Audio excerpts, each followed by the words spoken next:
मंदार जोशी एक व्यक्तिशत्व हा पाहिजे.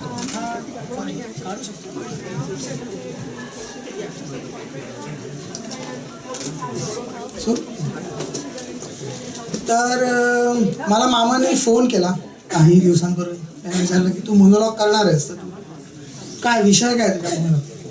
मी म्हटलं विषय म्हणजे रिडिक्यूल, म्हणजे सब्जेक्ट काय रिडिक्यूल आणि ऑब्जेक्ट काय तर विश्वासमान. तर त्याने मला विचारलं की मग तुला काय मदत काय पाहिजे त्याच्यासाठी. मी म्हटलं तू वर्षानुवर्ष एवढी मदत केली आहे आम्हाला, तर ह्या मटेरियलसाठी अजून काय मदतीची गरज नाही. तर मी एक 15 वर्षावर जेव्हा भारतात होतो तेव्हा मी एक लेख वाचत होतो शिरीष कणेकरांचा. तर तो भारत आणि साऊथ आफ्रिकाच्या क्रिकेट टीमवर होता.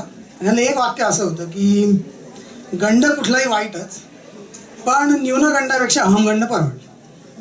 तर ह्यातला जो अहमगंड आहे त्याला जेव्हा अहंकार येतो तेव्हा विश्वास तयार होतो. तर आता हा अहंकार म्हणजे काय तर I am the centre of the universe, किंवा विश्वाचा केंद्रबिंदू मीच आहे. त्याचे काही छोटे पैलू आहेत की हा जेव्हा ड्राईव्ह करतो, हा ह्या पॅरामाउंटवरून जेव्हा लेफ्ट घेतो तेव्हा तो काही बघत वगैरे नाही सरळ काढतो. आणि त्याच्या गाडीत बसलेल्या बऱ्याचशा लोकांना हार्ट अटॅक ऑलमोस्ट येतो. तर आज सकाळी पण मी ते जेवणाचं सामान गेलो होतो त्याच्यावर. तो म्हणाला हा टन माझ्यासारखा कोणीच घेऊ शकत. आणि म्हटलं का कारण सगळे लोक ॲडजस्ट करतात मी जेव्हा जातो. त्याच्यानंतर जिकडे ते जेवण पिकअप करायचं होतं तिथे लहान रस्ता होता, तिथे एक स्क्विरल क्रॉस करत होती. त्याने स्पीड केली, अर्ध्या रस्त्यात मागे परत पाठवली तिला. माझ्यामध्ये येते म्हणजे नंतर इंटरस्टेटवर जे मर्ज करत होते तिथे लिहिलं होतं लेन एंड्स. तर मी थोडा वेळ गप्पा बसलो, पण नंतर जेव्हा क्लोज संपत आहे म्हटलं ही लेन एंड होती. तर ही लेन नाही ती लेंड होती एंड होती आणि आता माझ्यामध्ये मर्ज होणार ते लोक. सो असं की विश्वाचा केंद्रबिंदूचे बरेच पैलू आहेत. त्यातला एक महत्त्वाचा पैलू म्हणजे सगळे आपल्या आजूबाजूचे लोक आहेत ते आपल्या सेवेसाठी सदैव हजर असले पाहिजे आणि त्यांना न सांगताच कळलं पाहिजे की मला काय पाहिजे. तर ह्याचे किस्सा म्हणजे गेल्या वर्षी आमच्या घरी फ्लोरिडाला आले होते मामा आणि मामी. तर आमचं अपार्टमेंट असं पहिल्या मजल्यावरती असं होतं. आम्ही गाडीकडे चालत जात होतो जाण्यासाठी कुठेतरी कनविंगला जाण्यासाठी. आणि मामा म्हणजे थबकला आणि असं आमच्याकडे बघत. तर मला कळलं नाही की हा असं का उभा राहिला आणि बघतोय. मग शेवटी त्याने आपल्या आयुष्यभराच्या बळीच्या बकऱ्याकडे बघितलं मामीकडे आणि सांगितलं की आता मला गाडीमध्ये बसायला गॉगल नाही तर मला त्रास होईल, मग माझा गॉगल वरून घेऊन.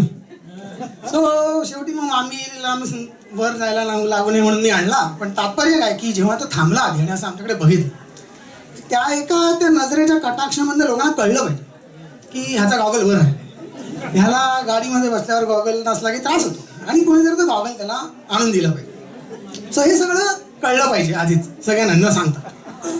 तर सगळ्या लोकांनी सेवा करून त्याला त्याच्या आरामाच्या त्या पोझिशनमध्ये तो गेला की मग त्याला इतर लोक लक्षात राहत नाही. तर त्याचा प्रत्येक लगेच आला त्या कनोईंच्या इथे. तर आम्ही ते कनू नदी होती, लहान नदी होती मोठी नव्हती पण.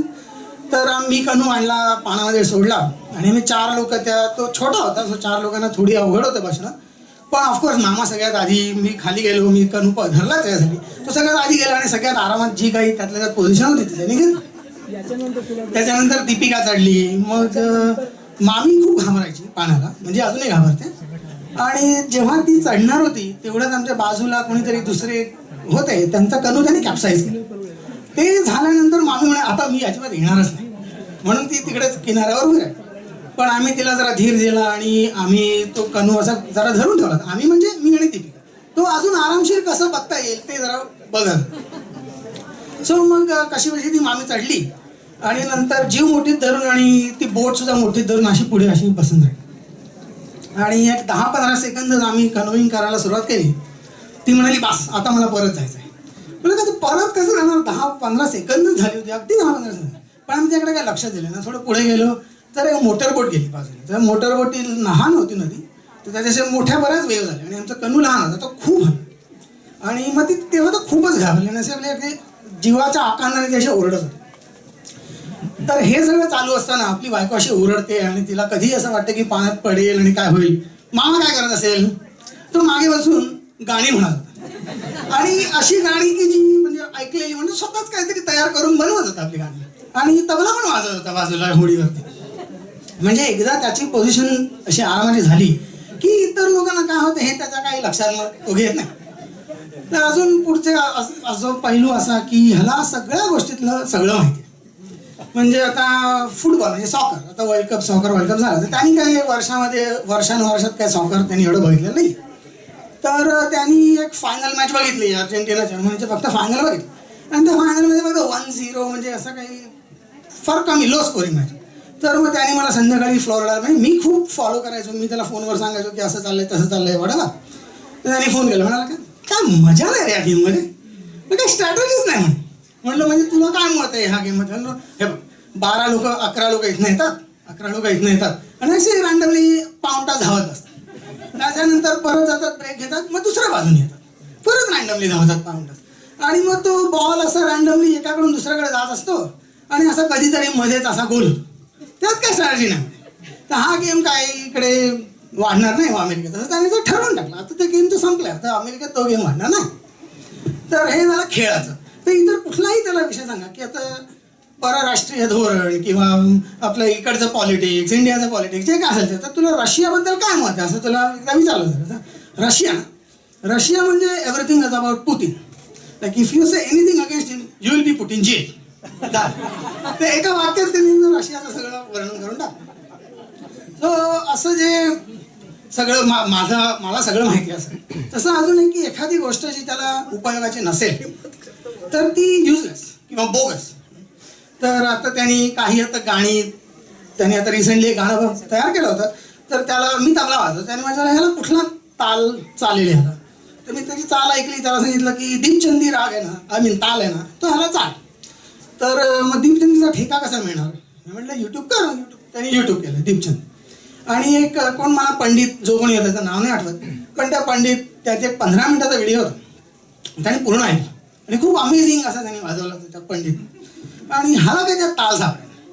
तर त्याला असं वाटलं की काय हा बोगस माणूस आहे म्हणे, एवढे 15 मिनिटं वाजवले मला काय ताल मिळत नाही, म्हणजे तो बोगस, ह्याला ताल नाही. सो ह्याला जी गोष्ट उपयोगी नाही आहे ती युजलेस बोगस असे. तर असंच जनरली त्याचं असं असतं की मला जे येतं ते तसंच कुणाला देणार. तर असं जे आहे की मी जे करतो ते सगळ्यात बेस्ट, आणि समजा त्याच्यात कधी चूक झालीच तर तो दुसऱ्यांचा दोष आहे, माझा दोष. तर गेल्या वर्षी आम्ही ह्याला दिवाळीच्याच प्रोग्रामला आम्ही पुऱ्या करत होतो. किचनमध्ये किती 7-8 लोक, म्हणजे दीपिका होतो, मी होतो, मैथिली, ओमकार, मामी आणि अक्षय, माया पण होती, मला वाटतं नीला, असं बरेच लोक. आणि आम्हाला काहीतरी 500 पुऱ्या करायच्या होत्या. तर 500 पुऱ्या आमच्या काहीतरी 2 तास झाले आणि काहीतरी 200 वगैरे अशा पुऱ्या झाल्या. तर मामा काय किती वेळ झाला? 2 तास. 200 पुऱ्या झाल्या. 2 तासात 200 पुऱ्या?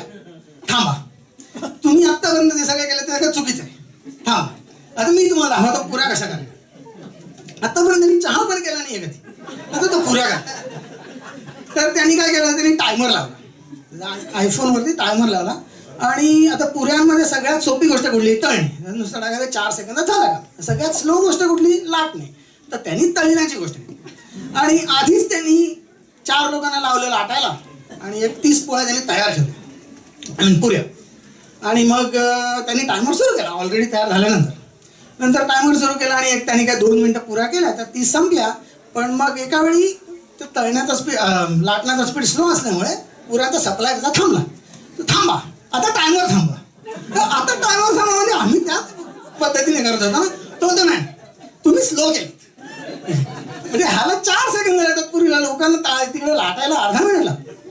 मग शेवटी त्यांनी निर्णय दिला की गेल्या 2 मिनिटामध्ये मी 30 पोळ्या केल्या आहेत, म्हणजे मी एका मिनिटाला 15 पुऱ्या, या दृष्टीने मी 200 पुऱ्या 15 मिनिटात केल्या असत्या, त्याच्यासाठी तुम्ही 2 तास लागले. सो असं जे आहे की मला सगळं कळतं आणि जर दुसऱ्यांचा दोष, तर हा जो सगळा अहंकाराचा जो भाग आहे, तर त्याचा अहंकारासारखा दुसरा एक मराठीमध्ये सगळ्यात फॉनेटिकली सिमिलर म्हणतात असं आपल्या अलंकार.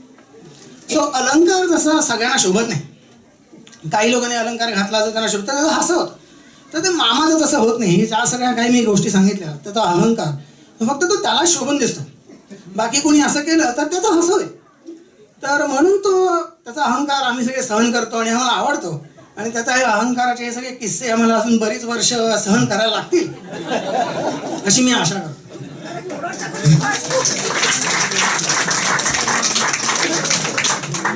विश्वासची इतकी चांगली स्तुती आजपर्यंत कोणी केली नव्हती. एकच गोष्ट मी सांगणार आहे की इथे येऊन तू खूप मोठं धाडस केलं आणि कदाचित ही तुझी शेवटची दिवस. मला कदाचित असं तो म्हणाला नाही, हा मला वेगळंच काहीतरी म्हणाला.